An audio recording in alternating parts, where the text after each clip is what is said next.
বক্তব্য খুব পরিষ্কার। আমি যদি ব্যাংকে জমাই আমাকে ইনকাম ট্যাক্স দিতে হবে, ঠিক আছে? তাহলে আমি খরচা করব, না হলে কিন্তু income tax in the form of hypertension, diabetes, gouty arthritis, thyroid সব হবে। খোটা হচ্ছে একজন বলছেন কিছু পেলেন, স্বাস্থ্য আর চিকিৎসাকে আলাদা করতে হবে। পাগলের ডাক্তারকে দেখাতে যাচ্ছে, একদমই তাই। সবাইকে সাইকিয়াট্রিস্ট দেখাতে হয় না। আমার মনে হয় কফি বা চা দুটোই খুব পরিমিত 3বার কি 4বার খাও, তার বেশি খাওয়া উচিত না। এখনকার দিনে ঘুমটা খুব ইম্পর্টেন্ট হতে চলেছে। সকালবেলা দিনের বেলা তুমি যখন খাবে তুমি তো পরিশ্রম করবে, হজম হবে। রাত্রেবেলা তো অল্প খাও। আমি অ্যান্টি সোশ্যাল লোক না, ইটস নট অ্যান্টি সোশ্যাল। তো এই ডিম খাওয়াটা কতটা আমাদের দরকার, বা ডিম খাওয়াটা কতটা কোয়ান্টিটিতে দরকার? মানে কাঁচা ডিম খাওয়াটা সহ্য করতে পারলে ভালো। চিকেন পক্সে বেশি করে আমিষ খাও। লোকে বলে টক খাবো, হ্যাঁ নিশ্চয়ই টক খাবে। মানে ডায়াবেটিস আছে তাদের ক্ষেত্রে পুরোপুরি মিষ্টি খাওয়াটা একদমই মনে থাকে কেন? 16 বছরের 14-15 বছরের যারা বাচ্চা তারা সবাই অ্যাডাল্ট ওষুধ খায়। বারবার কেটে গেলে আমাদের টিটেনাস নিতে হয়। তো এই যে টিটেনাসটা নিতে হয়, এটার কারণটা কি? তুই যদি সব টেস্ট করাস তুই কি শিওর তোর মধ্যে কোনো খুঁত নেই? এখন কার্পেট বোম্বিং আর হয় না, এখন কিন্তু দেখ এখন পিন পয়েন্ট প্রিসাইজ বোম্বিং।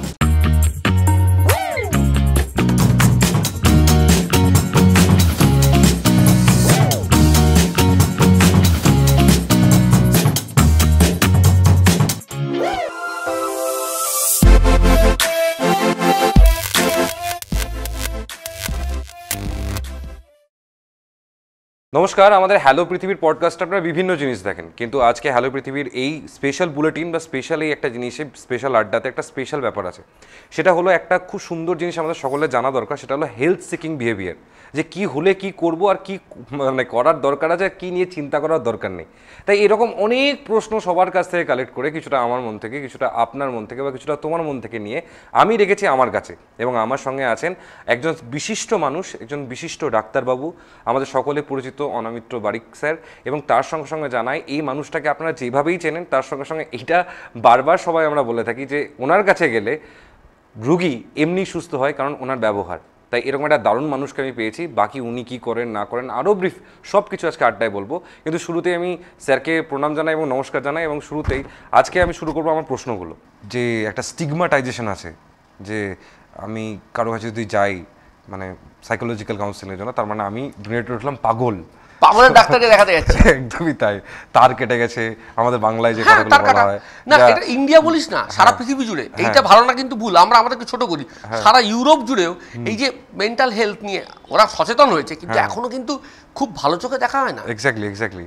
এবং দ্যাটস ওয়াই আপনি যেরকম বললেন যে গভর্নমেন্টের সিস্টেমেও, ঠিক আছে, আমাদের যারা আজকে দর্শক আছে তারা হয়তো জানবে যে অ্যাডাল্টদের জন্য বা এই যে ট্রান্স স্টেজটা হয় মানে আরবিএসকে আর কেএসকে, এটার জন্য অলরেডি প্রাইমারি হেলথ সেন্টার্স এবং হায়ার হেলথ সেন্টার্সগুলোতে এরকম পয়েন্টস আছে যেখানে গিয়ে লোক কাউন্সিলিং ফ্রিতে করাতে পারে চাইলে। কিন্তু সেগুলো প্রত্যেকটা বিপিএসসিতে আমাদের সেন্টার আছে, হসপিটালে তো আছেই, কাউন্সিলররা আছেন, মেল অ্যান্ড ফিমেল, এক্স্যাক্টলি, এবং তারা রেগুলার এটা করছেন এবং সেটাতে ভিড় ঠিক করছে। মানে রোগী আউটডোরে যেমন হচ্ছে ওখানেও হচ্ছে, ওরা গিয়ে বসছে, কথা বলছে, মন খুলে কথা বলছে। যদি এখন মনে হচ্ছে পারছেন না, তখন ওনারা বলছেন আপনি সাইকিয়াট্রিস্ট দেখান। সবাইকে সাইকিয়াট্রিস্ট দেখাতে হয় না, সাইকোলজিস্ট অথবা সাইকিয়াট্রিস্টের কাছে পাঠানো হচ্ছে, তারপরে যা পাঠ হওয়ার হচ্ছে। তো সেটা খুবই ভালো কাজ বলে আমার মনে হয়। এবং আগামী দিনে এটা বড় আকার ধারণ করবে। বড় আকার মানে খারাপ আকার বলছি না, মানে সবাই যাবেন, নিজে মন খুলে কথা বলবেন, তবেই আমরা ভালো হতে পারবো। হ্যাঁ, একদম মন খুলে কথা বলতেই হবে, মন না খুলে কথা বলবে। এবার এই মন খুলে কথা বলার জায়গাতে বাঙালির একটা খুব বড় মানে বদভ্যাস আছে যে আমরা আড্ডা মারি, এবং আমরা আড্ডাটা মারি চায়ের দোকানে, চা খেতে খেতে, কফি খেতে খেতে। এখনো আমি আপনার সঙ্গে বসে আছি, দুজনেই কফি খাচ্ছি। বারবার আমাদের এই চা কফির একটা তৃষ্ণা হয়। তো এটা কতটা ভালো কতটা খারাপ? মানে আমি তো প্রথম কথা এই প্রশ্নটা উত্তর দেওয়ার আমার যোগ্যতাই নেই। তবে আমি আমাদের ভিউয়ারদের বলি যে কফিটা আমরা খাচ্ছি এটা পুরোপুরি সুগারলেস এবং মানে কোনো দুধ নেই। ঠিক। So we are just taking care of our liver. হ্যাঁ, মানে আমি এটা বলছি না যে আমি যে প্রিন্সিপালটা প্রফেস করছি সেটা প্র্যাকটিস করতে পারি। আমি প্রচুর খাই কফি, কিন্তু আমার মনে হয় কফি বা চা দুটোই খুব পরিমিত 3বার কি 4বার খাও, তার বেশি খাওয়া উচিত না। কি হয়, বোথ আর ট্যানিনস। হ্যাঁ, কিছু ভালো কাজ নিশ্চয়ই করে। এবং লিভারের ওপরে কালো কফির এফেক্ট আছে, খুব ভালো এফেক্ট পাওয়া গেছে। ফ্যাটি লিভারে দারুণ কাজ করে। কিন্তু তার মানে এই না আমি লিটার খাবো। এটা হবে যেটা, তাতে আমাদের পালস রেট বাড়তে পারে, অনিদ্রা হতে পারে, অনেক সময় কিছু অ্যারিথমিয়া দেখা যায়। মানে আমাদের যে পালস রেট, যেটা আমাদের ফিব্রিলেশন, ফ্লাটার, এগুলো সবই হতে পারে কফি খেয়ে, চা খেয়ে। তো আমি বলবো যে 2-3 বার 4 বারের বেশি নয়, আর খেলেও সেটা কালো হলেই ভালো বা ব্ল্যাক হলেই ভালো। দুধ, চা সঙ্গে সুগার, এগুলোতে অনেকটা ক্যালোরি চলে আসছে, তো ওজনটাও বেড়ে যাবে। সেটা মানে সেটা আমাদের মাথায় রাখতে হবে। তো খুব পরিমিত পরিমাণ মানে খাওয়া উচিত, এবং সন্ধ্যের পর থেকে কম খাওয়াই ভালো বলে মনে হয়। ঘুমোতে যাবো তো আমরা, কেন খাবো? একদমই তাই, ঘুমটা আগে দরকার। একদমই তাই, একদমই তাই। এখনকার দিনে ঘুমটা খুব ইম্পর্টেন্ট হতে চলেছে। একদমই, ইনসোমনিয়া ইজ গেটিং হাই। যত আমরা ঘুম যদি ভালো হয়, হজম ভালো হবে। হ্যাঁ একদম, ঠিক আছে। একদম। আমি রাত্রেবেলা যদি 6:30-7টার মধ্যে খেয়ে নিতে পারি, আমি করতে পারি না, আমি বলছি করা উচিত, হতে পারতো খুব ভালো। 6:30টার মধ্যে খেয়ে নিলাম। এই যে ইন্টারমিডিয়েন্ট ফাস্টিং এর গল্পটা কি করে হলো? 6:30 খেলাম, আবার সকালে উঠে 8:30, 9টা, 10টায় খেলাম। তো এই যে বলা হয় না সকালবেলা উঠে, মানে এই যে রাজার মতো খাও, একদম কথাটা মানেটা কি? রাজার মতো খাও, রাজার পরিমাণে খাও না, কিন্তু কথা হচ্ছে রাজা পরিমিত আহার করেন। ঠিক আছে, ওই কথাটা বলার অর্থ হচ্ছে সকালবেলা, দিনের বেলা তুমি যখন খাবে, তুমি তো পরিশ্রম করবে, হজম হবে। রাত্রেবেলা তুমি অল্প খাও, it like a popper. Exactly, it like a popper. হ্যাঁ, মানে আমি দেউলিয়া লোক হয়ে গেছি, অল্প খাচ্ছি, হজমটা ভালো হবে এবং আমি বেশ সুন্দর থাকবো। এইটা মানে 6:30টার মধ্যে খেয়ে নাও, ইন্টারমিডিয়েন্ট ফাস্টিংও হলো, ওজনও কমলো, এবং ঘুমিয়ে থাকা অবস্থায় খুব ভালো হজম হতে পারলো।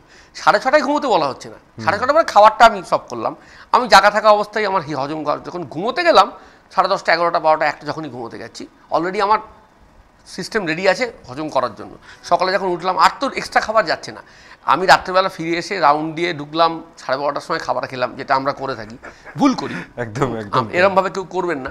তো একদমই তাই, মানে এটা না করাই ভালো, উচিত নয় করা, তাহলে শরীর ভালো থাকবে। অ্যাকচুয়ালি বিদেশি কালচার থেকে আমরা অনেক কিছু অ্যাডাপ্ট করি, তো এবার আমরা ডিনার অব্দি অ্যাডাপ্টটা করতে পেরেছি, কিন্তু ওরা ডিনারের পর সাপার বলে একটা জিনিস করে, যেটা ওদের লাস্ট একটা ছোট্ট স্যুপ টাইপের কিছু একটা হয়, যেটা খেয়ে ওরা ঘুমায়। কিন্তু আমরা তো অত অব্দি যাইনি, আমরা ডিনারে গিয়ে থেমে গেছি। ওরা প্রায় খায় না বলতে গেলে, প্রায় খায় না, সকালবেলা খাওয়া দাওয়া প্রচুর করে। আর ওরা যেটা করে সেটা যে প্রত্যেকটা, তুই যদি এই যে ওটিটি দেখা হচ্ছে, দেখবি একটা জিনিস কমন, সকালে উঠে দৌড়নো আর জিমে যাওয়া, ওরা সবাই করে এটা, এবং সাংঘাতিক। মানে মানে যেহেতু বিদেশে এটা হয়, মানে মানে উত্তর গোলার্ধে তো অনেকক্ষণ দিন থাকে, 8:30, 9টায় তুই দেখছিস দিনের আলো আছে, তুই দেখবি ওরা 8:30, 9টা তো 9টা অব্দি দৌড়চ্ছে, 8:30টায় শুতে গেল বা বাড়ি গেল, খাওয়া দাওয়া করলো, সকাল আবার 4টের সময় উঠে দৌড়তে শুরু করছে।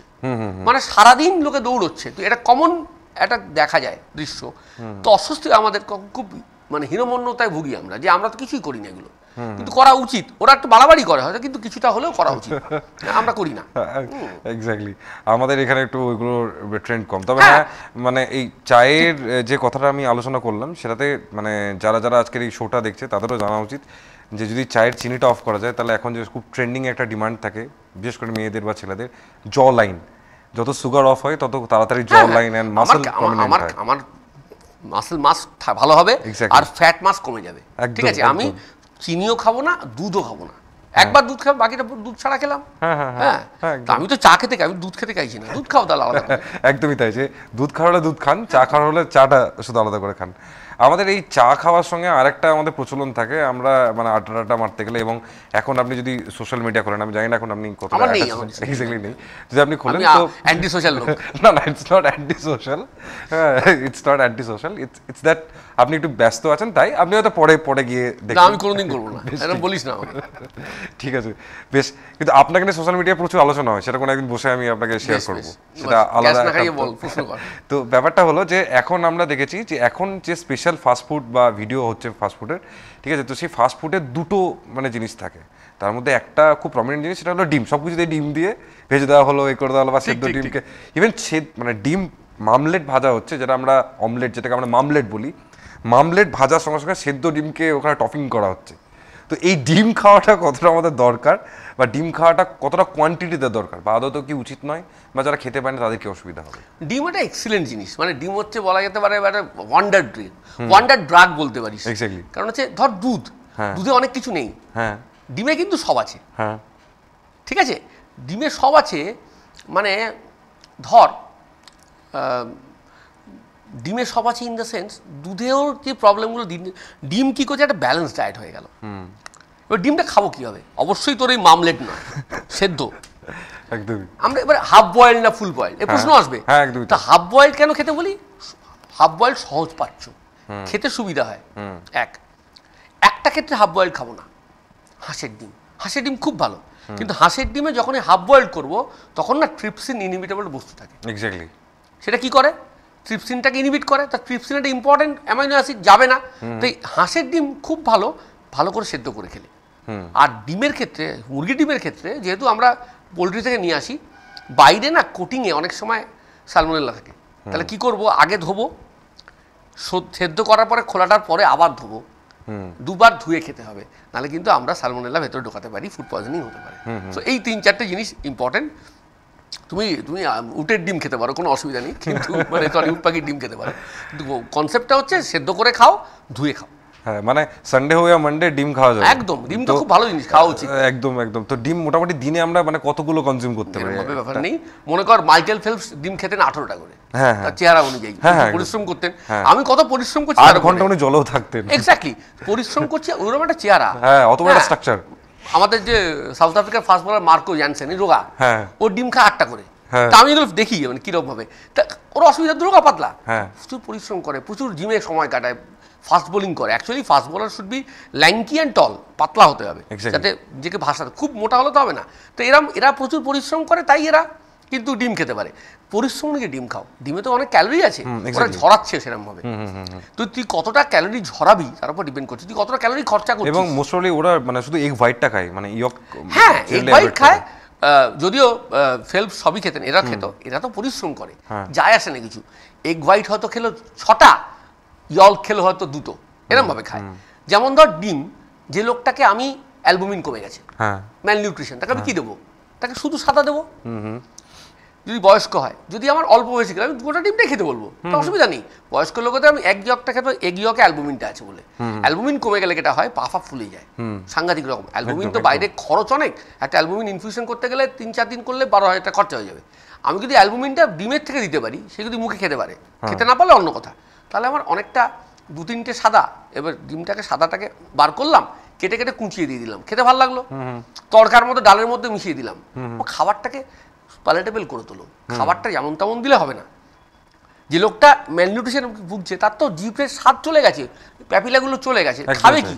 খাবারটাকে এমন দাও, গোলমরিচ ছড়িয়ে দাও, লেবু ছড়িয়ে দাও, খেতে ভালো লাগবে এমন ব্যবস্থা করো, ঠিক আছে? একদমই তাই। আমি এই ডিমের ব্যাপারটা জিজ্ঞেস করতে করতে একটা জিনিস সত্যি জিজ্ঞেস করার ছিল, যে একটা মানে সিনেমা ছিল, তো ওই সিনেমাটাতে দেখতাম যে আমরা ওই পান সিং তোমার মুসলিম সিনেমাটার নাম, তো পান Singh Irfan, the great Irfan, the great Irfan. And পান সিং তোমার একটা জায়গায় আমরা একটা সিন দেখেছিলাম, আমার still I can remember that scene, যে উনি যখন স্পোর্টস একাডেমিতে এলেন, তখন একটা বাটির মধ্যে দুধ রাখা আছে ওই মাগগুলোর মধ্যে, তো উনি এলেন, একটা ডিম ফাটালেন এবং ডিমটা গুলে ঠাপ করে মেরে দিলেন। তো এই কাঁচা ডিম খাওয়াটা কি আদৌ মানে রাইট, অর মানে আর দোজ পিপল আর ক্রিয়েটিং সাম? না, মানে কাঁচা ডিম খাওয়াটা সহ্য করতে পারলে ভালো। বক্তব্যটা কি, তো কাঁচা ডিম খাচ্ছে কেন? কাঁচা ডিম খাওয়ার অর্থটা হচ্ছে, আমি আর ওই সেদ্ধ টেদ্ধ ঝামেলায় যাবো না। কাঁচা ডিম যদি সহ্য করতে পারা যায়, মানে আমি গোটাটাই নিয়ে নিলাম, সেদ্ধ করে, এই আগেকার দিনে কনসেপ্ট ছিল সেদ্ধ করলে বোধহয় অনেক কিছু বাদ চলে যেতে পারে, তাই আমি গোটাটা নিয়ে নিচ্ছি, সহ্য করতে পারলে ভালো। আমার কাঁচা ডিম আমিও খেয়েছি, আমি অ্যাথলেটিক্স করতাম, আমিও খেয়েছি কাঁচা ডিম, তো ঠিক আছে। কিন্তু পরে বুঝেছি এটা যে খুব রোল আছে তা নয়, আমরা শুনেছিলাম এরকমভাবে এরকম খেলে ভালো ইত্যাদি, কিন্তু অ্যাকচুয়ালি যেটা হয়, কাঁচা ডিমের আলাদা কোনো ইম্পর্টেন্স আছে বলে বইয়ে নেই। তো সুতরাং কাঁচা ডিমকে আমরা কাউকে এনকারেজ করবো না খাওয়ার জন্য। খেতে পারে, কেউ ইচ্ছে হলে খেতে পারে, 1-2 দিন ডেলি খাচ্ছে এরকম না। কিন্তু তখনকার দিনে কিন্তু গ্রাম থেকে এসছেন, কাঁচা ডিম ওরা খেয়ে বড় হয়েছেন। কেউ তো অনেকে ধরুন দুধ দেখবি ওখান থেকে দুধে দিয়ে করে খেয়ে নিচ্ছে, এটা ঠিক কি ভুল অনেক প্রশ্ন। আমি তো কিছু ব্যাকটেরিয়া নিতে পারি, এখন আমি জেনে গেছি বলে বলছি, তাদের হয়নি, তার অনেক কারণ থাকতে পারে, ইমিউনিটি পাওয়ার বেশি ছিল ইত্যাদি ইত্যাদি। কিন্তু আমি তো এখানে এই চেয়ারে বসে এনকারেজ করতে পারি না, যেটা এখন তো ভালো জিনিস বেরিয়ে গেছে, আমি কেন বলবো সেটা? তো আমি কাঁচা ডিমকে কখনোই এনকারেজ করবো না। খেলে কোনো এক্সট্রা বেনিফিট পাওয়া যায় এরকম কোনো আমার জানা নেই, তাহলে ফালতু রিস্ক নিয়ে কোনো লাভ নেই, না দরকার নেই। তো এই ডিম খাওয়ার যে কথাটা হলো, তো এই ডিম খাওয়ার কথা থেকে আরেকটা জিনিস আছে, ডিম খাওয়া যেমন ডিম সিদ্ধ একটু গরম হয়, সেরকম শরীরও মাঝে মাঝে গরম হয়, তো বিভিন্ন কারণে গরম হয়, মানে that can be a pyrogen effect, that can be a viral effect for anything, ঠিক আছে। তো এবার আমার মতন যারা ভীত বাঙালি, ঠিক আছে, তাদের যদি জ্বর হয়, তারা কি ভাত খেতে পাবে? হ্যাঁ, না ভাতটা খেতে ভাত হবে। খাওয়া যাবে না, মানে এটা একটা বড় জিনিস মাথায় তুই কি ঘোরে। রবিনসন পার্লির বিজ্ঞাপন করতে গেছিস? না। মানে সিনেমায় দেখতাম আমরা, Exactly, হ্যাঁ, হ্যাঁ, হ্যাঁ। আমাদের বাড়ির প্রত্যেকের বাড়িতে, আমার বাড়িতে আছে বার্লি, ছোট ছোট কৌটো, মামার বাড়িতে দেখেছি এরকম কৌটোগুলো ছিল। ওইটা মানে জ্বর হলে তখন আতঙ্ক হতো, আবার এটা খাওয়াবে নাকি। হ্যাঁ, একদমই তাই। এবং তো এখন বার্লি একটা বিরাট, মানে তখনকার দিনে ট্রমা ছিল। বার্লি কেন দেওয়া হতো? হ্যাঁ, বার্লি সহজপাচ্য ছিল, দেওয়া হতো। আর তখন কনসেপ্ট ছিল ভাত বোধহয় খারাপ হয়। এখন কিন্তু এটা বোঝা গেছে যে ভাত সহজপাচ্য। আমার যখন জ্বর হবে আমায় কিন্তু বেশি করে খেতে হবে। যেমন চিকেন পক্সে লোকে বলে নিরামিষ খেতে, এর মধ্যে কোনো বিজ্ঞান নেই।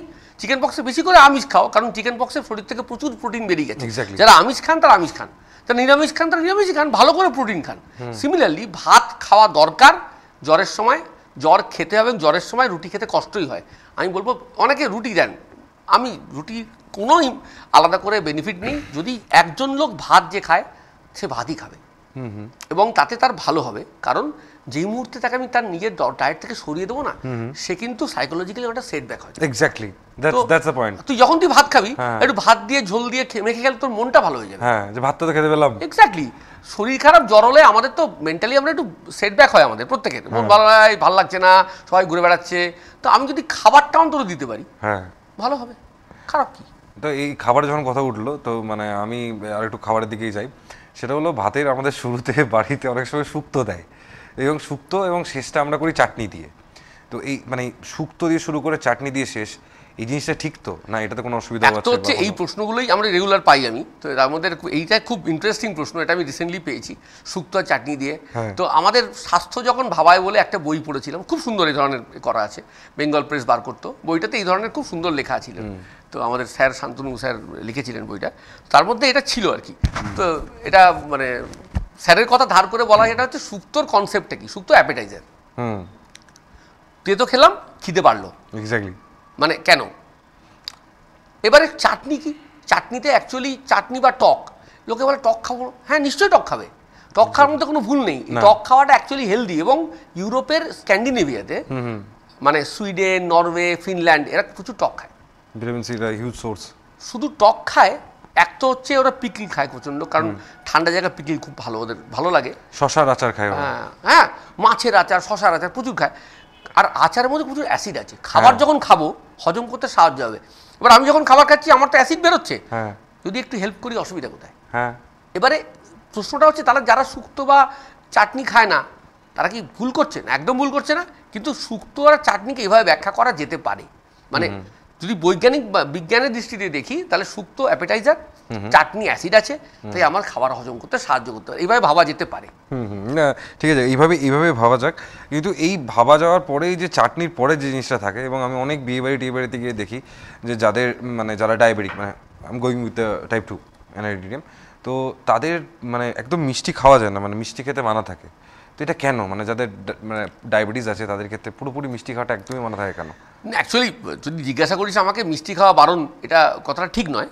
মিষ্টি মানে ক্যালোরি। হ্যাঁ, এক্স্যাক্টলি। তুই তো একটা খাবার খাচ্ছিস, খাবারের যে আমরা যে কোনো লোকের খাবারের মধ্যে 60% শুধু কার্বোহাইড্রেট, এক্স্যাক্টলি। তারপরে ফ্যাট আর প্রোটিন তো 10-15%, এটা মোটামুটি থাকে। তো কার্বোহাইড্রেটের মধ্যে আমি যখন মিষ্টি খাচ্ছি, ধরা যাক আমার কার্বোহাইড্রেটের প্রয়োজন যা, তার আমি 5% নিলাম এ থেকে, সেটা 25 গ্রাম হয়তো মিষ্টি হলো। 25 গ্রামে কি থামছে? আর মানে সেই ওই বিজ্ঞাপনের মতো, মানে আরেকটু হয়ে যাক, এই আরেকটু হয়ে যাক করতে বেড়ে যায়, তাই বলা হয় মিষ্টিটা খেও না। অ্যাকচুয়ালি মিষ্টি যদি আমি খাই, তাহলে অন্যান্য ক্যালোরি আমায় কমাতে হবে, তাই না? তা আমি মিষ্টি খেতে গিয়ে আমার হয়তো ঢুকে গেল 100 ক্যালোরি, 100 ক্যালোরি কমাতে আবার প্রবলেম তো রয়ে গেল, এসইউ আর 1 ইউনিটটা যেতেই তো পারবে না। একদমই। তুই ভাব, আমাকে যদি আমি ট্রেডমিলে 8 ঘন্টা দৌড়ই বা 40 মিনিট দৌড়ই, আমার যা খরচা হবে সেটা একটা মিষ্টির হাফ খেলেই হয়ে গেল। তাহলে আমি কি অতটা করবো? করবো না, তাই ডাক্তারবাবুরা ভয় পান। একদমই একদম। এবং ভাত রুটির কনসেপ্ট এখান থেকে এসছে। এই যে বলে ভাত খেও না, তুই নিশ্চয়ই বলবি এরপরে, ভাত আর রুটি মানে ভাত এক্স্যাক্টলি, মানে ডায়াবেটিস পেশেন্টদের ক্ষেত্রে ভাত রুটির মধ্যে কোনটা খাওয়া ভালো, এটা নিয়ে একটা বিরাট তর্ক আছে। কেন বলছি? কারণ মানে প্রথম ব্যাপার হলো, আমি চণ্ডীগড়েও ছিলাম আমার পড়ার সময়, ট্রেনিংয়ের সময়। তো ওখানকার লোক, ওখানে যখন রুটি খেয়েছি, আবার রাজস্থানে রুটি খেয়েছি, আবার এখানে এসে রুটি খেয়েছি, ডাইজেশনটা কিন্তু পুরো ডিফারেন্ট হয়। ঠিক আছে। এবং আমাদের এখানকার যে অ্যাটমসফিয়ার বা আমাদের যে ওয়েদার, সেক্ষেত্রে রুটিটা আমাদের এখানে ডাইজেস্ট করা আমাদের মতন ভেতো বাঙালির ক্ষেত্রে একটু টাফ, এটা আমার মনে হয়। আমি আমার পার্সোনাল পয়েন্ট অফ পারসেপশন থেকে বলছি। কিন্তু আমাদের এখানে আমি অনেকজনকে দেখি তারা ডায়াবেটিস হওয়ার পর তারা এটা বুঝতে পারে না যে ভাত খাবে না রুটি খাবে, কেউ রাতে রুটি খাচ্ছে তার গ্যাস্ট্রিক হচ্ছে, আবার কেউ রাতে এসে কাঁদছে ভাত না খেতে পেয়ে। তো এইটাই অবভিয়াসলি আপনি যে জায়গাটায় যাচ্ছিলেন আমি ওইখানেই যেতাম, যে এরপরে যে এরপর মিষ্টির সঙ্গে সঙ্গে ভাত রুটির মধ্যে কোনটা একটা ডায়াবেটিস পেশেন্টের জন্য মানে পারফেক্ট হবে? It's all about calories. It's all about calories. এখন বক্তব্য হচ্ছে ভাত আর রুটি, কেন রুটি বলা হয়? আর এর মধ্যে কোনো বিজ্ঞানটা হচ্ছে এটাই যে ভাত রুটি দুটোই খারাপ। আমাকে যদি জিজ্ঞেস করিস কার্ব তো খারাপ, তাহলে আমি কেন রুটি বলতাম? রুটিটা গুনে খাওয়া যায় বলে, ভাত তো গুনে খাওয়া যায় না তাই বলা হতো। কিন্তু এখন যে সিস্টেম, ওই ডায়েট চার্ট যদি আমরা দেখি, লেখা আছে 50 গ্রাম চালের ভাত অথবা 2টো রুটি।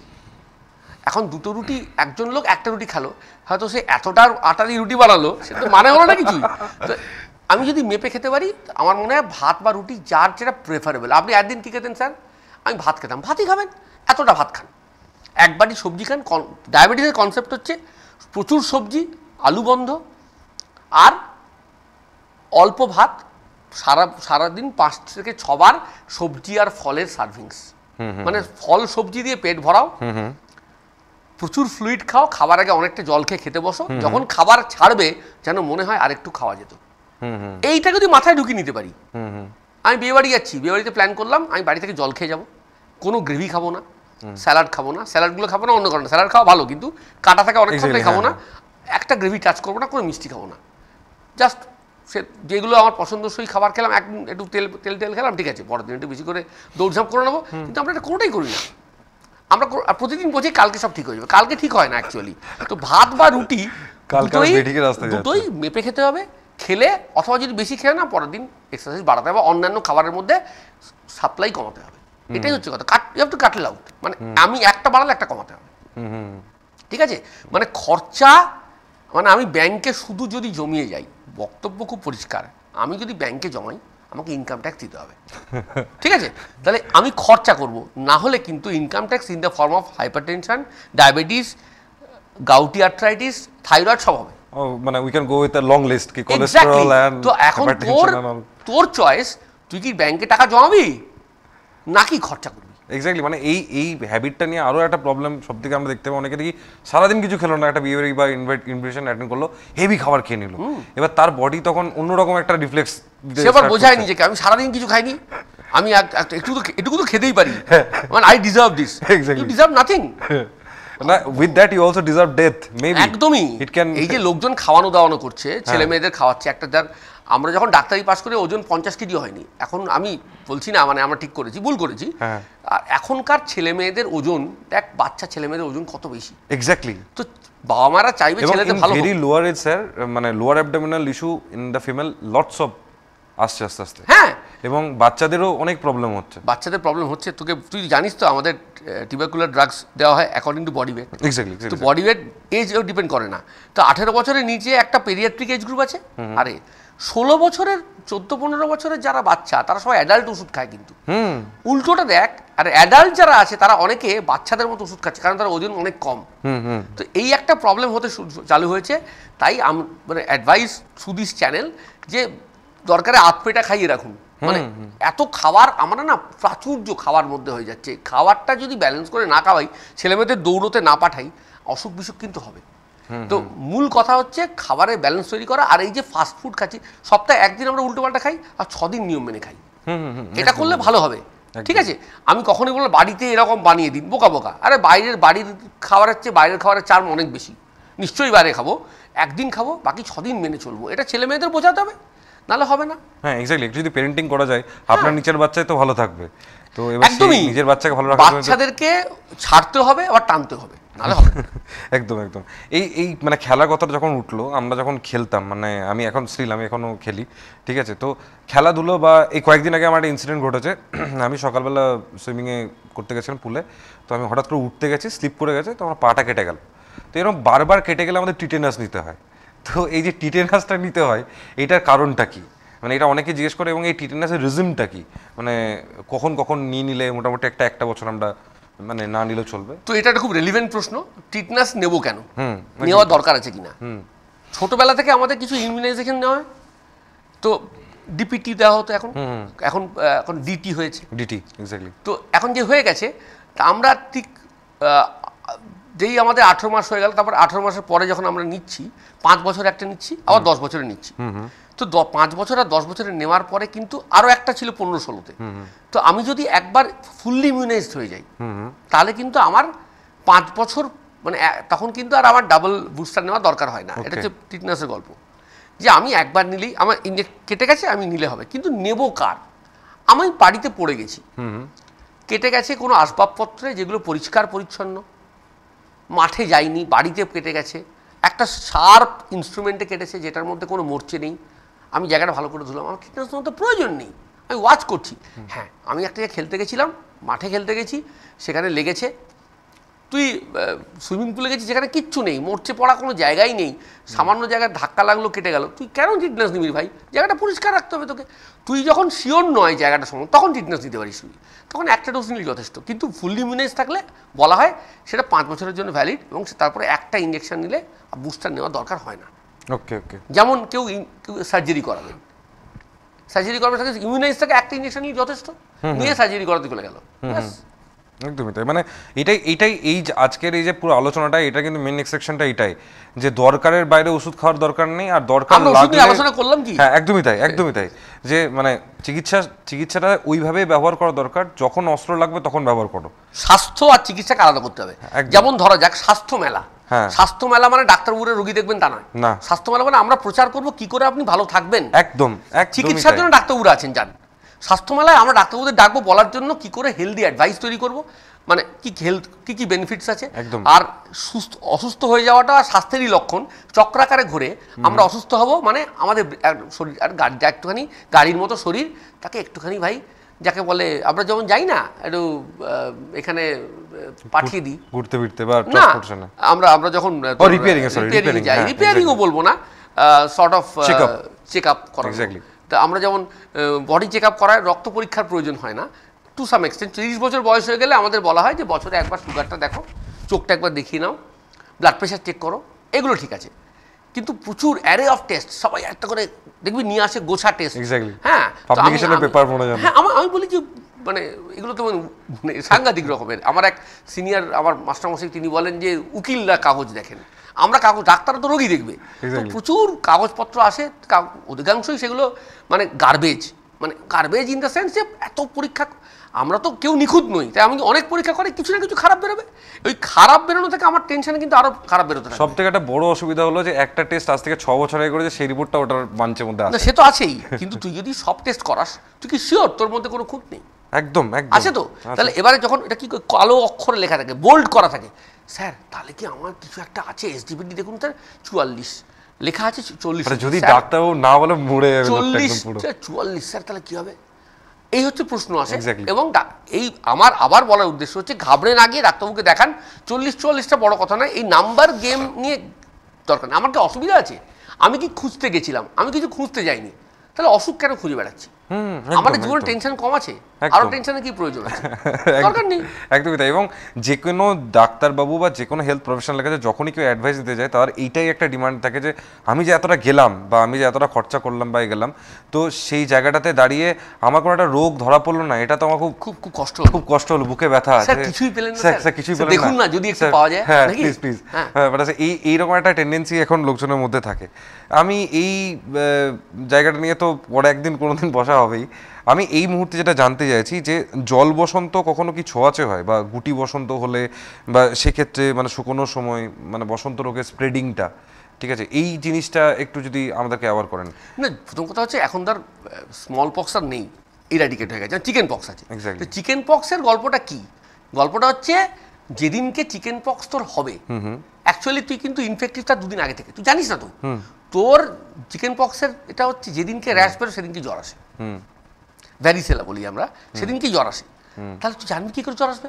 তাই তুই অলরেডি কিন্তু কয়েকজনকে ছড়িয়ে দিয়েছিস। নিয়মটা হচ্ছে 2 দিন আগে থেকে আর 5 দিন পর অবধি। আমরা বলি যেদিনকে খোসা পড়ে যাচ্ছে সেদিনকে, তো এই অবধি বলি। তা এই গোটা 7 দিনের পিরিয়ডটা কিন্তু ব্যাপারটা বুঝতে পারছিস তো কি বলতে চাইছি? বোঝাতে পারছি? তাহলে এই 2 দিন প্লাস 5 দিন, এই 7 দিন কিন্তু আমি ইনফেক্টিভ, আমার দ্বারা কিছু হতে পারে। কাদের জন্য ইনফেক্টিভ?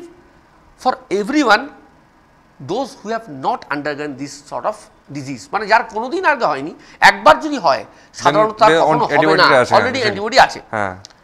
এবং এই যে চিকেন পক্সের ভ্যাকসিন দেওয়া হয়, ভ্যাকসিন না নেওয়াই উচিত, কারণ ভ্যাকসিনের এফিকেসি হচ্ছে টিল 20 ইয়ার্স, কিন্তু তোর যদি একবার অসুখটা হয় লাইফ টাইম। তাই আমি বলবো চিকেন পক্সের ভ্যাকসিনের চেয়ে ন্যাচারাল ইমিউনিটি হওয়া ভালো, কারণ তোর যদি না থাকে বাড়ির 90% লোকের কিন্তু চিকেন পক্স হবে, একবার হয়ে গেলে ভালো, আর কোনোদিন হবে না। বেটার হচ্ছে এক্সপোজ হও, নিজের শরীরে ইমিউনিটি তৈরি করো। এবং এই যে শুরু হচ্ছে জাস্ট খোসা পড়তে শুরু করলো তুই বুঝে গেলি। এবং চিকেন পক্সের বিভিন্ন রকম লিশানে, কারোরটা বড়, মানে একই সঙ্গে তোর বড় ছোট পলিমরফিক এটা হয়। এবং এই ক্ষেত্রে কিন্তু ভাইরাল ড্রাগ আমাদের দিতে হয়, এই একটি জায়গা যেখানে আমি ওই যে ভাইরাসের কথা বললি, সব ভাইরাস কিন্তু এটাতে ভাইরাসের ওষুধ লাগে, এইচআইভিতে যেমন ওষুধ লাগে তুমি এতে ওষুধ লাগে, খেতে হয়। এবং মানে those drugs also some potent nephrotoxicity also আছে তো, সব জিনিসের তুই যদি ভালো এবং খারাপ এই ট্রেড অফটা করতে হয়। মানে আমি যদি ওষুধ খাই, বাঁচাতে হয়, ওষুধ খাই খেলে কি ভালো হবে, ওষুধ না খাই কি হবে, এবং ওষুধ খেলে কি খারাপ হবে, এই প্রত্যেকটাকে দাঁড়ি পারলে ওজন করতে হয়।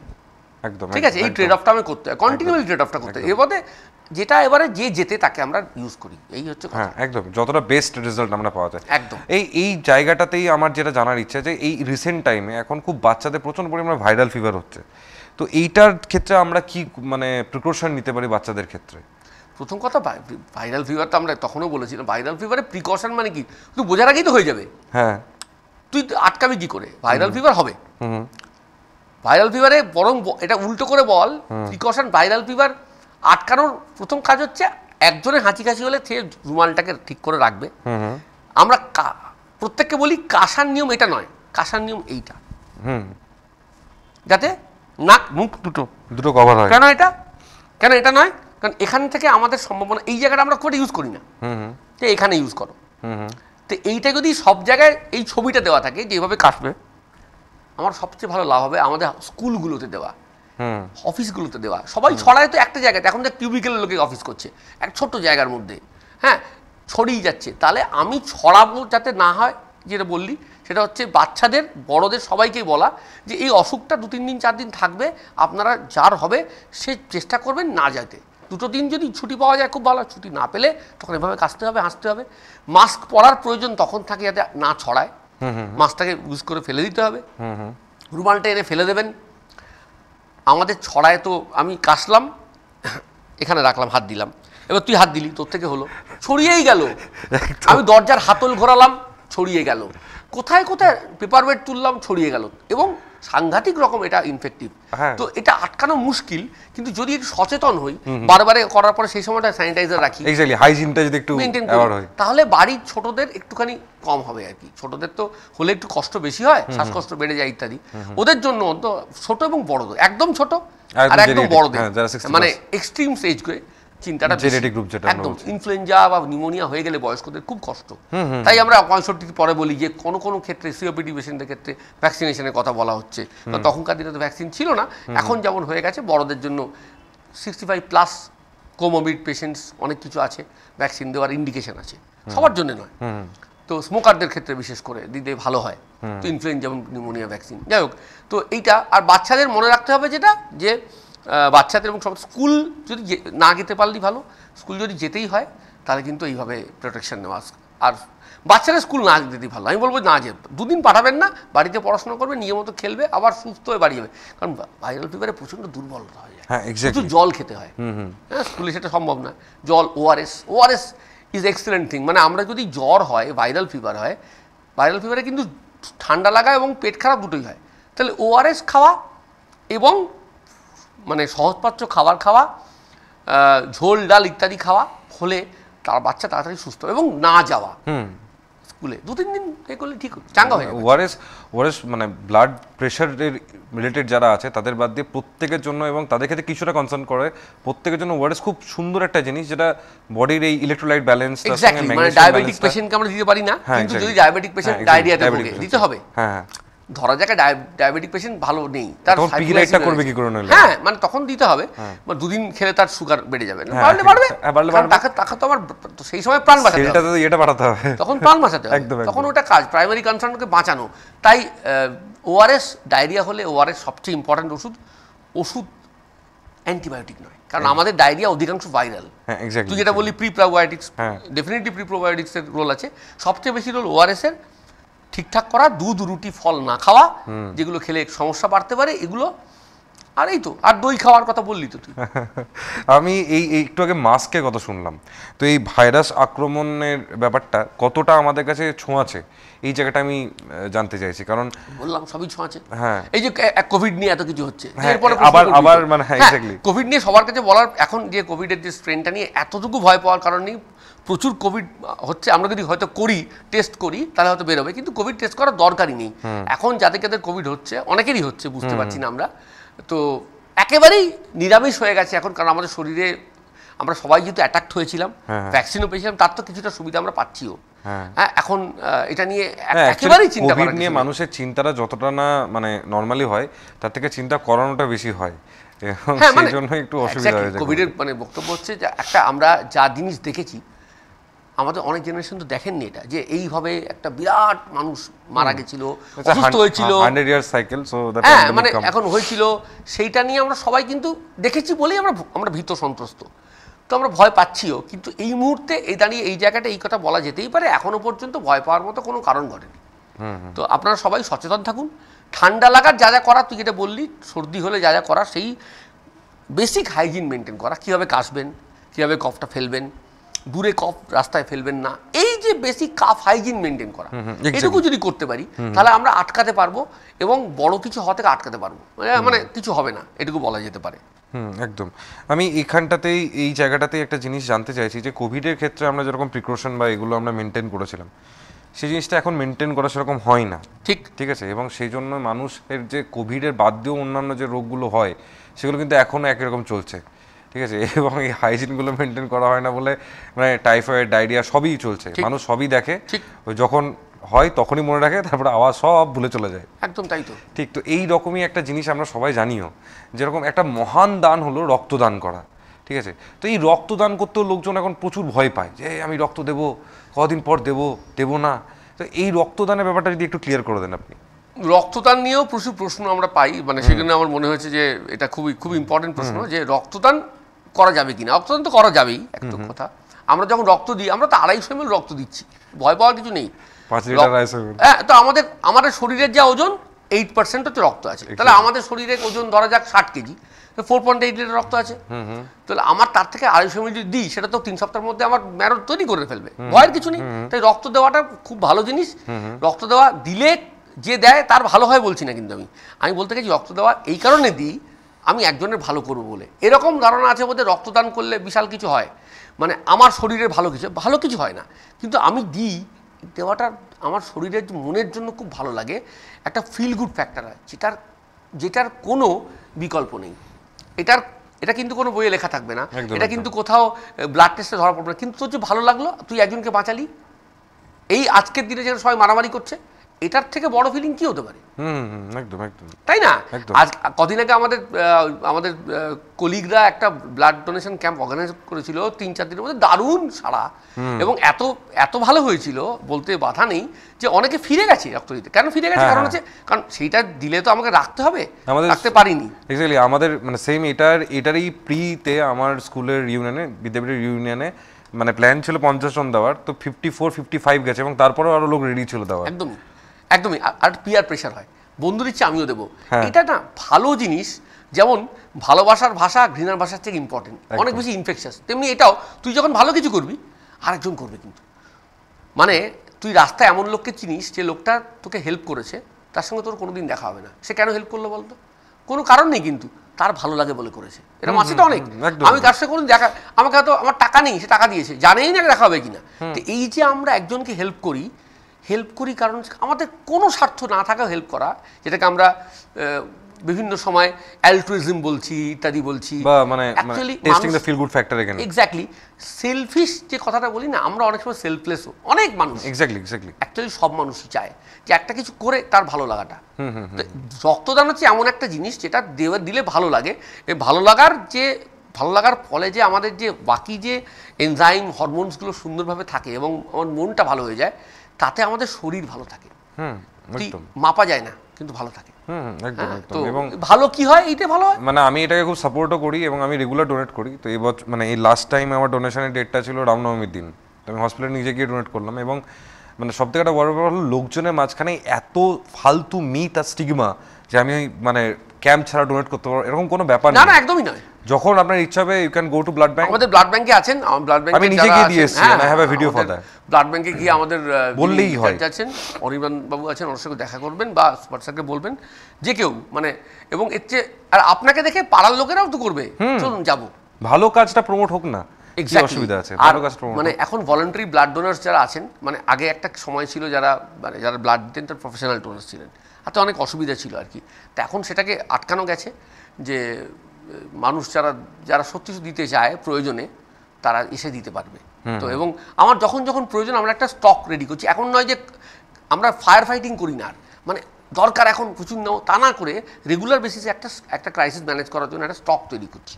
এবং এটা আমরা স্টাফরাও, হসপিটালের নার্সিং স্টাফ, ডাক্তাররা, আমরা যারা অন্যান্য সাব স্টাফ আছেন, তারা প্রত্যেকে রেগুলার গিয়ে রক্ত দেন। আমাদের পুল তৈরি করা হয়েছে, তাতে আমাদের হঠাৎ করে ক্রাইসিসটা আর হয় না, ক্রাইসিস হওয়ার আগেই সেটা ম্যানেজ করা হচ্ছে। একদম। এই রক্তদানের ক্ষেত্রে মানে একটা প্রশ্ন আমাদের মাথায় ঘোরে সবারই, যে ছোট বাচ্চাদের আমরা রক্ত কেন মানে দান করানোর জন্য নিয়ে যেতে পারি না? অ্যাকচুয়ালি দুটো কারণ আছে জানিস তো। মানে একটা হচ্ছে তো মানে একটা নিয়মই আছে 47 কেজিসের নিচে হয় না। বাচ্চাদের বলতে আচ্ছা তো অনেক ওজন টোজন হয়ে গেছে। অ্যাকচুয়ালি যে রক্তর পরিমাণ থাকার কথা বাচ্চাদের না, তখন ওই 8% হিসেবে আসে না। সেই একটা কারণ, একটা হচ্ছে ওজনের কথা, আর একটা বাচ্চাদের 18 বছরটাকে ধরা এই কারণে একটা স্ট্যান্ডার্ড মেনটেন করার জন্য। বাচ্চাদের রক্ত আমরা জানিও না তাদের কি অসুখ বিসুখ আছে কি না ইত্যাদি। তো বাচ্চাদেরকে ওই জন্য একটা সারা পৃথিবী জুড়ে বলা হয়েছে যে একটু বড় হলে দাও। তার মূল কারণ হচ্ছে ওজনটাই মূল, আর ম্যাচুরিটি। তো ওজনটাই সবচেয়ে ইম্পর্টেন্ট। মানে আমার এই কথাটা খুব দুর্দান্ত লাগলো, এই শব্দটা ম্যাচুরিটি। মানে ওষুধ সে কি কনসেন্ট দিতে পারে? একটা বাচ্চা বলবে, কনসেন্ট দেওয়ার তো ক্ষমতা নেই। তা আমার তো এথিক্যালিও সে দিতে পারে না ব্লাড। একদম। ঠিক আছে, ব্লাড দিতে পারে না কারণ সে তো একজনের আন্ডারে আছে, হ্যাঁ, তাই না? সেই কারণে আরো ইন্ডিপেন্ডেন্টলি এখনো তার ডিসিশন নেওয়ার মতো ক্ষমতা হয়নি। এই রক্ত নিয়ে যখন কথা হলো, অনেক রক্ত পরীক্ষা আমরা দেখি, সবসময় সব রোগ ধরা পড়ে না। তো সেটা কেন? মানে আমাদের বেশিরভাগ ক্ষেত্রে আমাদের এখানকার যারা মানুষজন আছে বা বেশিরভাগ মানে চিকিৎসা সিস্টেমের মধ্যে দেখা যায় যে কিছু ডাক্তারের কাছে দেখাতে গেলে বা কিছু স্পেসিফিক ডাক্তারের কাছে কিছু রোগ নিয়ে দেখাতে গেলে তারা একটা সিরিজ অফ মানে টেস্টের জন্য বলেন। কিন্তু অনেক সময় অনেক রোগ দেখা যায় যে আমরা ব্লাড টেস্ট করালাম, ধরা পড়লো না, দ্যাট মানে সেই রোগটা ধরা পড়লে তো আমরা কালচারে গিয়ে দেখলাম সেক্ষেত্রে। তো এই মানে ব্লাড টেস্ট করালে সবসময় সব রোগ ধরা পড়ে না কেন? অ্যাকচুয়ালি আমাদের প্রশ্নটা হওয়া উচিত হবে হচ্ছে এরকমভাবে, আমরা কি খোঁজার চেষ্টা করছি? এক্স্যাক্টলি, হ্যাঁ। ঠিক আছে, ধরা যাক ম্যালেরিয়া হয়েছে, তো ম্যালেরিয়া তুই ব্লাড টেস্ট, আগে কি বলা হতো, জ্বর এলে টেস্ট করাও, তাহলে তোমার জ্বরের স্পাইকে যদি ব্লাড টেস্ট করো ম্যালেরিয়া ধরা পড়বে। এখন কিন্তু সিনারিও চেঞ্জ হয়ে গেছে, এখন বলছে না, ম্যালেরিয়ার জীবাণুরা এত বুদ্ধিমান, বার করা মুশকিল, তাই আমরা বলি কি blood for MP for consecutive 3 days। Exactly. তাহলে কেন বলা হচ্ছে? তাহলে একদিন না একদিন হয়তো ধরা পড়বে। আমার যদি মাথায় আছে, এখন তো আরডিকে হয়ে গেছে, র্যাপিড ডায়াগনস্টিক কিট হয়ে গেছে, আমরা করছি, পেয়ে গেলাম ভালো। যদি যারা আরডিকে সুযোগ পাচ্ছেন না, স্লাইডে করতে গেছেন, তাদেরকে বলা হয় 3 দিন পর করুন, ধরা পড়বেই কোনো না কোনো দিন। এবারে কিছু অসুখ আছে যেগুলো ব্লাড টেস্টে ধরা পড়ে না, আমি যদি সেগুলো লিখি, ধরা কি করে পড়বে? তাই প্রশ্নটা হচ্ছে এটাই, আমরা কি চাইছি? ভাইরাল ফিভার ব্লাড টেস্টে ধরা পড়বে কি? হ্যাঁ পড়বে। কিরম পড়বে? তা আমি রাইনো ভাইরাসের যদি এখন একটা সেরোলজি করি, আমাকে প্রয়োজন আছে? আমি আরটিপিসিআর করেছিলাম কোভিডের জন্য, কারণ কিছু কোভিডের একটা বড় এপিডেমিক কারণ। তা আমি কমন কোল্ডের জন্য কেন ভাইরাসের টেস্ট করবো? ব্লাডের টেস্টে কোনগুলো, যেগুলো অ্যান্টিবডি তৈরি হয়, ধরো হেপাটাইটিসের একটা কিছু হয়েছে, তুই জানতে চাইছিস হেপাটাইটিস বি আছে, বেশ বি তো আছে, বিটা কি ইনফেক্টিভ, সে কি কেরিয়ার, সে কি এখনো খুব খারাপ জায়গায় আছে, তখন তোকে হেপাটাইটিস বি প্রোফাইল করলি, এইচবি-ইএজি, এইচবি-সিএজি, অ্যান্টি এইচবি করলি, এগুলো এটা একটা কারণ। তো টাইফয়েড হয়েছে, 3 দিন পরে গেছি টাইফয়েডে, 3 দিন পরে আমি যদি ভিটাল করি কিছু লাভ নেই, 7 দিন পরে করতে হবে। তো সিমিলারলি প্রত্যেকটা জিনিসের নিয়ম আছে। তো ব্লাড টেস্ট আমি করছি কি জন্যে করছি এটা ইম্পর্টেন্ট। যেমন একটা ইনফেকশন হলে আমাদের বলা উচিত যে যেহেতু ভাইরাল হতে পারে 3 দিন অবধি জ্বরের টেস্ট করার দরকারই নেই, সিবিসি করার দরকারই নেই। কেন দরকার নেই? জ্বর হয়েছে, অ্যান্টিবায়োটিক তো খাওয়ানোর দরকার নেই, অ্যান্টিপাইরেটিক দেবো, জল দেবো, 3 দিন 4 দিন দেখবো। 4 দিন পরে কেন দেখবো? 4 দিন পরে জ্বরটা লোকালাইজড হবে। ধরা যাক গলায় ব্যথা হলো, তাহলে আমি শুধু গলার জায়গায় যাবো। তা না করে আমি যদি সমস্ত টেস্ট করি, আমি গোটা মানে এটা কি জানিস তো, অনেকটা সেই হনুমান কি নিয়ে এসেছিল কেন, কি পাহাড়? গন্ধমাদন। তো গন্ধমাদন পাহাড় এনেছিল কেন? গন্ধমাদন পাহাড়টা হচ্ছে অ্যাকচুয়ালি ব্রড স্পেকট্রাম জিনিস, তার মধ্যে ন্যারো স্পেকট্রাম কোনটা? বিশল্যকরণী। আমি খুঁজে পাইনি, ব্যাপারটা বোঝাতে পারছি তো। এই যে জিনিসটা, এটাও তাই, আমি ওয়েট করি ফর লোকালাইজিং সাইন যখন হবে তখন করবো টেস্ট। গলা ব্যথা করলে শুধু গলারটা দেখবো, একটু সোয়াপ করলাম, একটু ডিপ্রেস করে ওখান থেকে একটা কালচার করতে পাঠিয়ে দিলাম। আমি ইউরিন করছি, এক্স রে করছি, এটা প্রয়োজন যখন একটা বয়স্ক মানুষ শিশুতে ভর্তি হয়, তার একটা অ্যারে অফ টেস্ট হয়। কিন্তু বাড়িতে বসে যখন টেস্ট করছি, আমরা মনে হয় যারা সেন্সিবল ডাক্তারবাবু তারা কেউ এগুলো করেন না। আমাদের শিউরিতে ডাক্তারবাবুরা সেন্সিবল, তারা বেছে বুঝে করেন। তার মূল কারণ আমরা দেখি তারা করার ক্ষমতা নেই। হসপিটালে এলে তাদের করানো হয়, এবং অ্যাডমিটেড পেশেন্টদের ক্ষেত্রেও খুব ভেবেচিন্তে টেস্ট করানো হয়, কারণ আমাদের হাতে resource com. Exactly. That's the point. Not only the physical so wait for localizing sign. কোথায় ফোকাসটা আছে ধরো, মাথা খাটাও, ওই জায়গায় অ্যাটাক করো। মানে এখন কার্পেট বম্বিং আর হয় না, এখন কিন্তু দেখ, এখন পিন পয়েন্ট প্রিসাইজ বম্বিং হয়। আমি একজনকে মারবো, তাহলে আমি ওই লোকটাকেই করবো। তো আমি কেন এত খাটবো? আমি শুধু ওইটুকু করবো, তাহলে আমার দরকার শুধু গলাটাই করবো।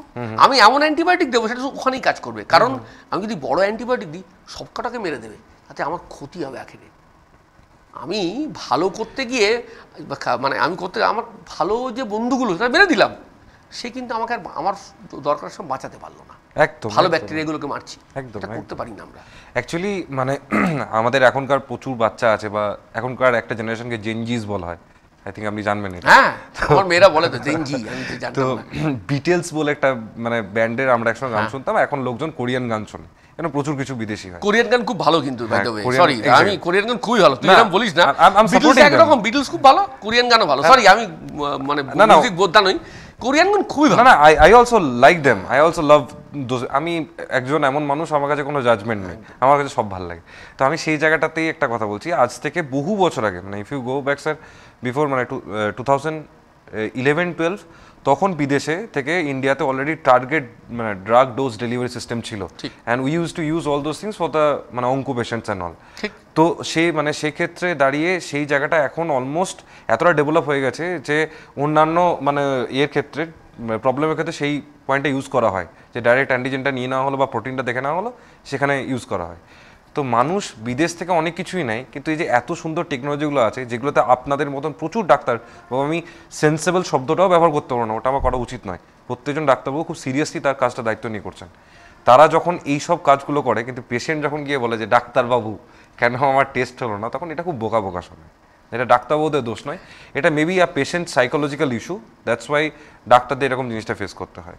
ইটস নট অলওয়েজ কি ডাক্তারবাবুরা করেন, কারণ একটা কথা জানিস তো, prescribing nothing is also prescription. মানে আমাকে যদি লিখি আপনার কোনো ওষুধ দরকার নেই, আমি লিখেছিলাম একবার, তো আমিও কাউকে দেখে শিখেছি নিশ্চয়ই, সদ্য অমল রায় স্যার লিখতেন no medicine required, no medicine required. এই কথাটা বলতে গেলে মানে সাহস লাগে। তো এখন পেশেন্টদেরকে যদি আমরা অভ্যাস করাতে পারি যে এটাও একটা প্রেসক্রিপশন, যে আপনার ওষুধের প্রয়োজন নেই, আপনি এমনি ভালো হবেন, আপনি 3 দিন দেখুন, নাহলে আমরা আছি, ট্রাস্ট তৈরি করা হয়। Exactly, trust building. ট্রাস্ট তো আমরা তো এখন সবাইকে অবিশ্বাস করছি, তো গোটা সিস্টেমটাই তো বদলে গেছে, তাই না? একদমই তাই। তো সেই জন্য এটা একটা সামাজিক সমস্যা, এটা তুই পেশেন্টের দোষ দিয়ে লাভ নেই, সামাজিক সমস্যা। সবাই আমাদেরকে সন্দিগ্ধ দৃষ্টিতে দেখছে, আমরাও দেখছি, ওরাও দেখছে, মানে এই লুকোচুরি খেলা চলছে। এটাই মানে আমার মনে হয় প্রোগ্রামের থ্রুতেই যদি আমরা সম্পর্ক ডেভেলপ করতে পারি, সেটাও অনেক, সেটা আশা করা যাচ্ছে, সেটা হয়তো হবে। হ্যাঁ, মানে যুযুধান দুই প্রতিপক্ষ নয়, আমরা একটা খেলায় লড়াই করছি, লড়াইয়ে আপনার লড়াইয়ে আমি আপনার সাথে আছি, লড়াই ছেড়ে ভাগবো না। এক্স্যাক্টলি, এটা হচ্ছে কথা। এক্স্যাক্টলি, তাই না? এক্স্যাক্টলি, কারণ মানে সব লড়াই জিতে যাবে না, কিন্তু আমরা একদম সব রোগী সারাতে পারবো না, কিন্তু সবাই মিলেও যদি একসঙ্গে লড়ে হারি, সেটা তো একটা আলাদা আনন্দ আছে। লাইক আ choir, exactly, world music day, তাই তো কয়ারের গল্প করা উচিত, তাই না? তো কয়ারের মতো এটাও টিম ওয়ার্ক, সবাই মিলে যদি খেলি, খেলাটা হারি বা জিতি, খেলার মজাটা আছে, এবং তখন মনে হবে না যে হেরে গেলাম। সব যুদ্ধ যেতে যাবে না, একদম লড়াইয়ের মাঠ থেকে যেন কেউ চলে না আসে। ঠিক আছে, একদম একদম। এবং আমরা অ্যাট প্রেজেন্ট টাইমে ইন্ডিয়াতে তো আমরা আগে যেরকম দিল্লিতে ছিলাম, দিল্লি অ্যাডজাস্টেড লাইভ ইন্ডেক্স, ওখান থেকে তো আমরা কোয়ালিটিতে যাচ্ছি, কোয়ালিটিতে যাচ্ছি। তো এবার এই যে ট্রান্সফরমেশনটা হচ্ছে, আমারও এটা আশা যে আস্তে আস্তে সমাজ সেরকম পরিবর্তন হবে, লোকজন গুগলে উল্টো পাল্টা জিনিস না খুঁজে, নিজেকে স্ট্রেস না দিয়ে direct they will go to some. না, জ্যাঠামশাই থাকবেন, জ্যাঠামশাইয়ের কাছে আমরা যাবো, জিজ্ঞাসা করবো, কিন্তু সিধু জ্যাঠা আমাদের যে প্রশ্ন, আমাদের প্রিসাইজ ইনফরমেশন দেন, আমরা সেটুকুনি, আমরা তো সব কিছু খুঁজছি, আমরা ইনফরমেশন ওভারফ্লো হয়ে যাচ্ছে, দরকার নেই তো, ওভারলোডেড। হ্যাঁ, এত নিয়ে কি হবে? একদমই, information is not equal to knowledge. Exactly, wisdom তো ছেড়েই দে, তাহলে তো সেইটা একদম একদম একটা এই জায়গাটা দাঁড়িয়ে যেটা মানে ব্যাপারটা হলো, সব জায়গাতে এক্সট্রা লোকজন অনেক কিছু ব্যাপারে চিন্তা ভাবনা করে, স্ট্রেস নাই। এবং একটু আগে আমরা রক্ত নিয়ে কথা বলছিলাম, এবং স্ট্রেস নেওয়ার জন্য যেটা সব থেকে বড় অসুবিধা হয়, অনেক সময় অনেক লোকের নাক থেকে ব্লিডিং হয়। তো সেটার কারণটা কি? তুই স্ট্রেস নেওয়ার থেকে বললি তো, নাক থেকে ব্লিডিং সব থেকে কমন কারণ হচ্ছে কি জানিস? নাক খোঁটা। বাচ্চাদের না, বড়দেরও কন্টিনিউয়াস। আমি একদিন জিজ্ঞেস করলাম, কিছু মানে খুব মানে এটা খুব হাস্যকৌতুক হিসেবে বলা হবে, যদি কেউ না পায় ভেতরে দিয়ে খুব দুঃখ হয়, তাদের দুঃখ হয় মানে না, এবং ভালো লাগে, আমরা ছোটবেলা দেখেওছি, বেশ ভালোই লাগে। তো এরকমও শুনেছি যে নাক খোঁটা হচ্ছে, একজন বলছেন কিছু পেলেন, মানে খনিজ পদার্থ জাতীয় কিছু আর কি। তো ব্যাপারটা হচ্ছে, যখন নাক খোঁটা হয় তো বাচ্চারা তো বোঝে না, বাচ্চাদের আঙুলের নখটা কেটে দিতে হয় প্রথম কথা। বয়স্কদের একটু বড়দের হয় যেটা ব্লাড প্রেশার বেড়ে যাওয়ার জন্য। Blood pressure is a commonest cause blood pressure on actually কি জানিস? Missing and antihypertensive drug. ধর সকালেও তুই অ্যামলোডিপিন খাস, আজকে ভুলে গেছিস, কি হবে? প্রেশার শুট অফ করে। আপনি ওষুধ খান? হ্যাঁ, রেগুলার ওষুধ খাই, সেদিনকেই খাইনি, ব্লিড করছে, তো তাকে সেই ওষুধটা দিয়ে দাও, শুধু এইটুকুই। আর ওখানে একটু এই জায়গাটা ঝরে চেপে থাকো, আর বরফ দাও, হাঁ করে শ্বাস নাও, গিলতে বারণ করো। কেন গিলতে বারণ করো? গিললে তো পায়খানার সাথে কালো আরও ভয় পেয়ে যাবে। তো থুতু ফেলো, সামনের দিকে বাড়িয়ে থাকো, এই জায়গাটা চেপে থাকো, জোরে চেপে থাকো, এখানে বরফ দাও। আর যখন রক্ত বেরোবে, মুখ দিয়ে হোক আর নাক দিয়ে হোক, কেউ গরম কিছু খাবেন না। গরম খেলে কেটা, ইভেন দেখ আমরা দাঁত তুললে কি বলি? আইসক্রিম খাও, কেন বলি? ভেসো কনস্ট্রিকশন হবে। এইটা তো বেসিক জিনিস, এইগুলোই তো আমরা এই অনুষ্ঠানের মাধ্যমে বলবো লোকজনকে, যে আপনারা কোথাও দৌড়তে হবে না, এইটা করুন, তারপরে যান। একদম একদম একদম। মানে বেস লাইন জিনিসটা যদি লোকজন না করে, তো সেক্ষেত্রে অনেক মানে অসুবিধা হয়। আমরা বাচ্চাদের কোনো সময় ব্লাড প্রেশারে কোনো অসুবিধা দেখতে পেতে পারি? বাবা, বাচ্চাদের ব্লাড প্রেশার মানে তো অনেকেরই আছে। বাচ্চাদের সঙ্গে বড়দের একটা তফাৎ কি জানিস? বড়দের ব্লাড প্রেশারের কারণ অধিকাংশ ক্ষেত্রে খুঁজে পাওয়া যায় না, মানে এসেনশিয়াল হাইপারটেনশন বলি, মানে আমি জানি না, ইডিওপ্যাথিক। কয়েকজনের ক্ষেত্রে হয়তো দেখা গেল কিডনির সমস্যা ইত্যাদি, কিন্তু বাচ্চাদের ক্ষেত্রে জেনারেলি সমস্যা পাওয়া যায়।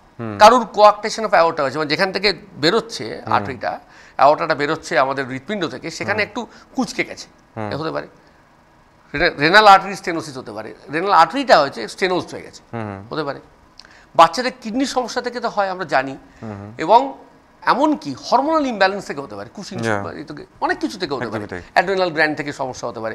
তো বাচ্চাদের ব্লাড প্রেশার যদি বেড়ে যায়, সেটা কিন্তু ট্রিটেবল, সেটাকে বড়দের মতো নয়, তাই ওটাকে ট্রিট করতে হবে এবং তারা ভালো হয়ে যাবে। তো এটা যেন ফেলে না রাখা হয়। বাচ্চাদের ব্লাড প্রেশার বাড়তে পারে, এবং যেভাবে মানে বাচ্চাদের ওজন বাড়ছে, এমনি বাড়তে পারে ব্লাড প্রেশার। তার লিপিড প্রোফাইল কি ডিরেঞ্জ হচ্ছে, ট্রাইগ্লিসারাইড, হাই ট্রাইগ্লিসারাইড নিয়ে বাচ্চারা আসছে, ঠিক আছে? কিছুটা ফ্যামিলিয়াল, কিছুটা ডায়েটারি, কিছুটা সেডেন্টারি লাইফস্টাইল, সব মিলিয়ে হচ্ছে। হ্যাঁ, একটা বাচ্চা যদি রাত্রে 2টা 2টা অবধি জেগে থাকে, তাহলে তার এইচএনবিসি ইউরিডাক্টেস বেরোবে কি করে? কিছু তার বেরোনোর টাইম তো শেষ হয়ে যাচ্ছে। সব কিছু মানে বাচ্চাদের ধর রাত্রেবেলা যারা পড়াশোনাও করে, প্রচুর পড়ছে, বসে বসে পড়ছে, তো হাঁটাচলা হচ্ছে না, তো এই যে ছোটখাটো যায় ওই সময়টুকুর মধ্যে যদি খেলাধুলা নেওয়া যায়, এই টাইপের জিনিসপত্র। মানে এই একটা জিনিস, মানে আমি আপনাকে যখন আগেও দেখেছি, এখনও দেখছি, আপনার সঙ্গে বহুদিনের আমার পরিচয়, তো সেই জায়গায় দেখি যে আপনি যখনই আমার সামনে থাকেন বা যেখানেই থাকেন, তো মাথার আপনার চুলটা ভরা থাকে, ঠিক আছে? তো সেরকমভাবে আপনার হেয়ারফল হয় না, এবং চুল নিয়ে লোকের বেশ সমস্যা আছে, এবং চুল নিয়ে আদিবাসী থেকে অনাদিবাসী বিরাট ঝড় উঠছে। তো মাঝে মাঝে কি ন্যাড়া হওয়াটা ভালো, মানে for hair growth, for your own health safety? ন্যাড়া হওয়া ভালো মানে কি? ন্যাড়া হওয়ার অনেকগুলো কারণ আছে। হ্যাঁ, কেউ ন্যাড়া হয় ধর্মীয় কারণে, ন্যাড়া হয়েছে, আমি সেটা হয়। কেউ ন্যাড়া হয় ধর্মীয় কারণে ন্যাড়া হয়, আবার কেউ ন্যাড়া হয় ফ্যাশনের জন্য, ডিফারেন্ট ইস্যু। কিন্তু ন্যাড়া হলে চুল ভালো হবে এই ধারণাটার মধ্যে কোনো বিজ্ঞান নেই। একমাত্র একটা ক্ষেত্রে আছে, যদি কারো উকুন হয় তাকে চুলটা কেটে ফেলা ভালো, কারণ তাকে যদি আমাকে লাইফ স্কিল করতে হয় তাহলে কিন্তু আমাকে ভালো করে মাখাতে হবে। ছোট বাচ্চাদের ক্ষেত্রে, ছোটবেলায় তো বাচ্চাদের খালি ন্যাড়া হওয়া হতো, আগে তো অনেক দেখতাম প্রচুর ন্যাড়া হচ্ছে লোকজন, ন্যাড়া হওয়াটা একসময় ফ্যাশনও হয়ে গেল। কিন্তু ন্যাড়া হলে চুল ভালো হবে এর মধ্যে কোনো বিজ্ঞান নেই, কিন্তু উকুন হলে ন্যাড়া হয়ে তার ভালো করে চিকিৎসা করা দরকার, ভালো করে মাখাতে হবে ওষুধগুলো, তাই ন্যাড়া হলে ওই ক্ষেত্রে আমরা পরিষ্কারভাবে কিছু বেনিফিট পাই, এছাড়া কোনো বেনিফিট ন্যাড়া হলে পাওয়া যায় না। এরকম না, একদমই না, বেনিফিট নেই। তো মানে আঙুলে যখন ছ্যাঁকা লাগে তখন আমরা আঙুল যেমন জলে ডোবাই, তো মানে সেই জিনিসটা কি ঠিক? আঙুলে জল ডোবাই তো ঠিক, কিন্তু তার চেয়ে ভালো হচ্ছে কল খুলে দাও, হাতে রাখো জল। ওকে, তাতে কি হবে, যখনই তুই কল খুলে দিবি, বিজ্ঞানটা কি, হ্যাঁ জল তো আমি হাত থেকে লোয়ার টেম্পারেচার যাবে তো, ও ওই জায়গায় সেলগুলোকে থেকে হিটটাকে টেনে নেবে। যখন টেনে নেবে ফোসকাটা কম পড়বে, ফোসকা পড়বে না, অথবা ফোসকার সাইজটা ছোট হবে।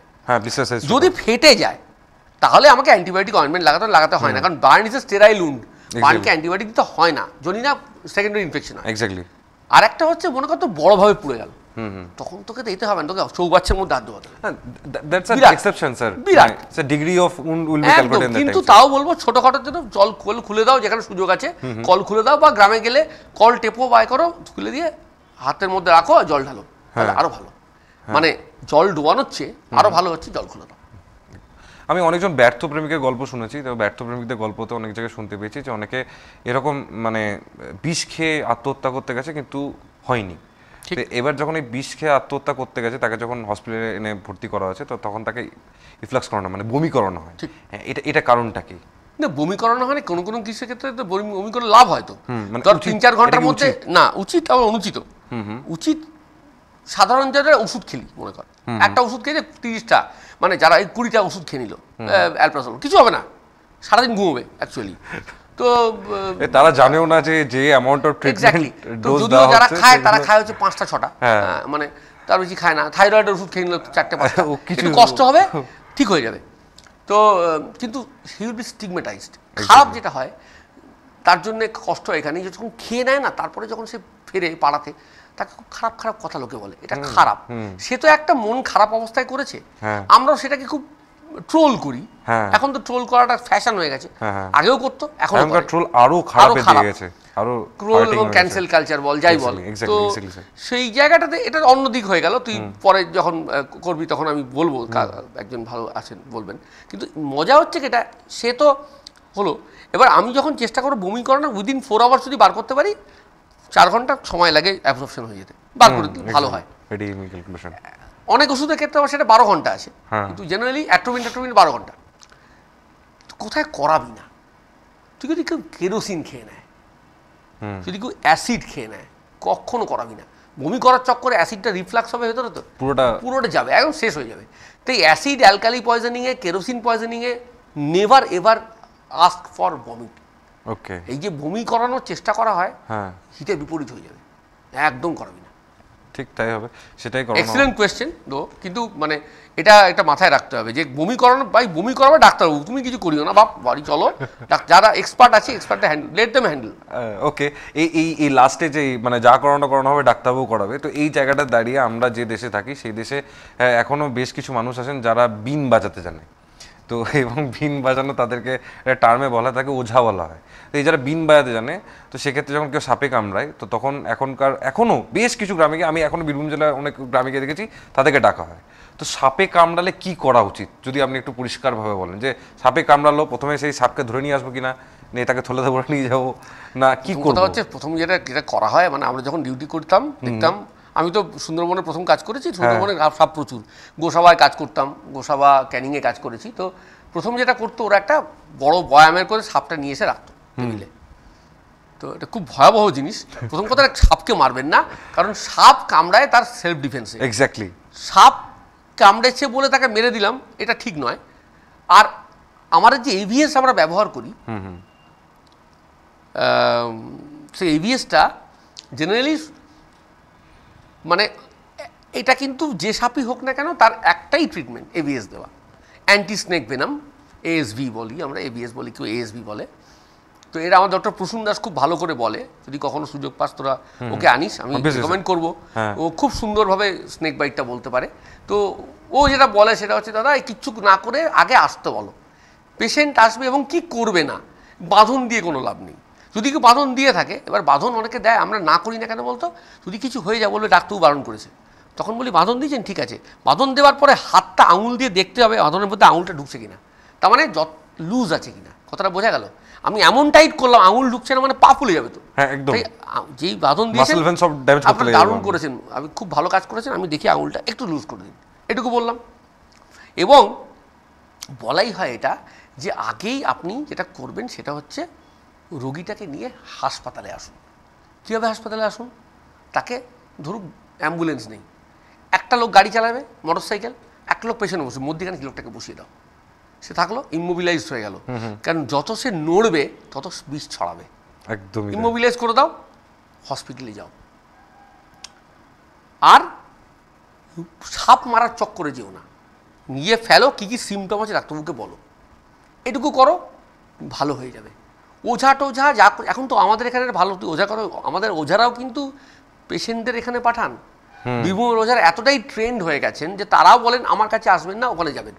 এটা একটা বিরাট বড় কাজ সরকার থেকে করা হয়েছে, ওরা আমাদের মেন স্ট্রিমে চলে এসছে। ওরা বলছে ওখানে যাও, আমরা বাকি কাজ সাপে কামড়ানো আমাদের জন্য নয়, হসপিটালে যাও, ট্রিটমেন্ট আছে, এবং কখনো কখনো ডায়ালিসিসও করতে হয়, কারণ এতটা খারাপ হয়ে যায়, কিডনি ড্যামেজ হয়ে যায় ইত্যাদি। তো আমরা যখনই সাপে নিয়ে আসা হয় তখনই আমরা ওই ব্লাড টেনে দেখে নিই ব্লাডটা ক্লট করছে কিনা। যদি ব্লাড ক্লট না করে তার মানে গন্ডগোল আছে, পেশেন্টকে কিন্তু আমার এসভি চালাতে হবে।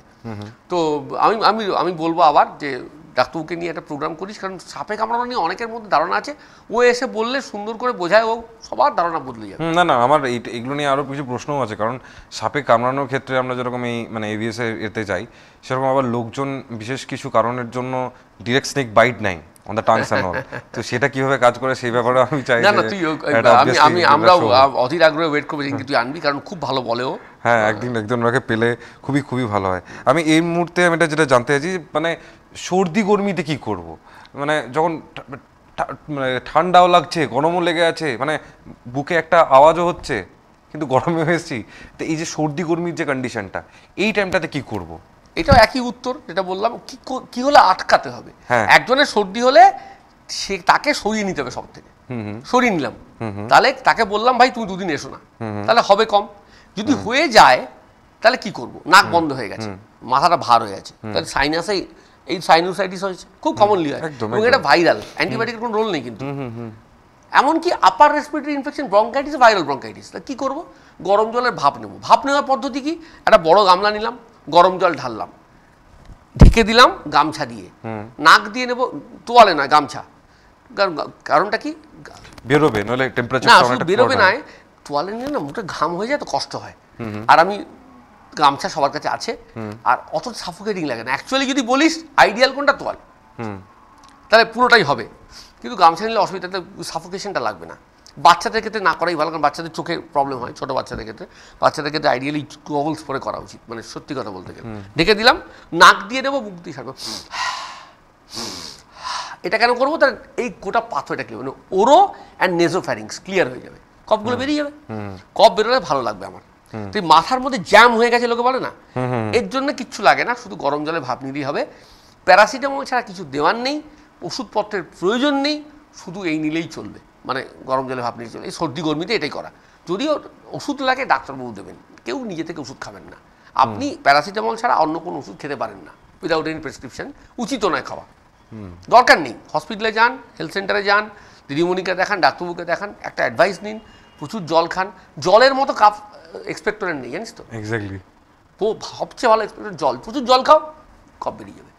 আমাদের সঙ্গে ছিলেন অনামিত্র বারিক মহাশয়, এবং সব থেকে ভালো লাগলো ওনার সঙ্গে আলোচনা করে বিশেষ অনেক জিনিস যেগুলো আমাদের ডেইলি মাথায় আসে, সলিউশন আমরা খুঁজে পাই না, সেগুলো নিজের জায়গাতে, নিজের চ্যানেল S2S মিডিয়াতে আমরা সবাই পেলাম।